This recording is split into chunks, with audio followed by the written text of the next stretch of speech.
So this is how you season your Blackstone 36-inch griddle with air fryer combo. So what we're going to do now is turn all the heat on onto these knobs and get the burners heating up to their maximum capacity. We've pre-cleaned it, so we washed it with light soap and water, got it nice and clean, put the heat on, and now it's adding that heat to the base of the griddle. We're going to now put on some oil, which is straight vegetable oil. Some people like to use avocado oil because the smoking and it makes it look great for YouTube.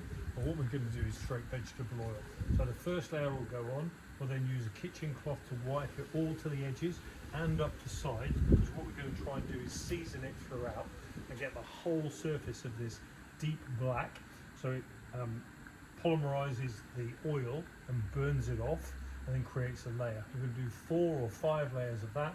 We'll get it all completely black and then it's ready to cook on.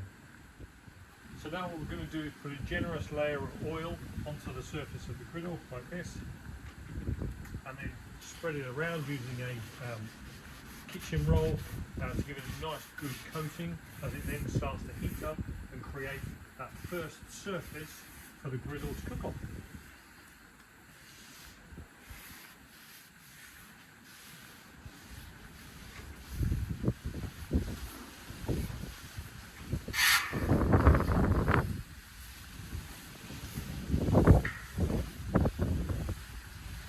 And again, you can see coating that back and sides to give it all good surface that will create ultimately our non-stick surface.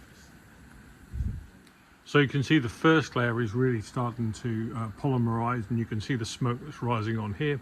Now there'll be another layer added and we'll start to spread the remaining oil out over the surface of the griddle. And you can see now after the third layer it's really starting to smoke, and the black colour and the polymerization is going completely across the surface of the griddle and even going up to the side walls. And you can see here that colour is built across the entire centre part of the griddle, and now it's working its way out to the sides.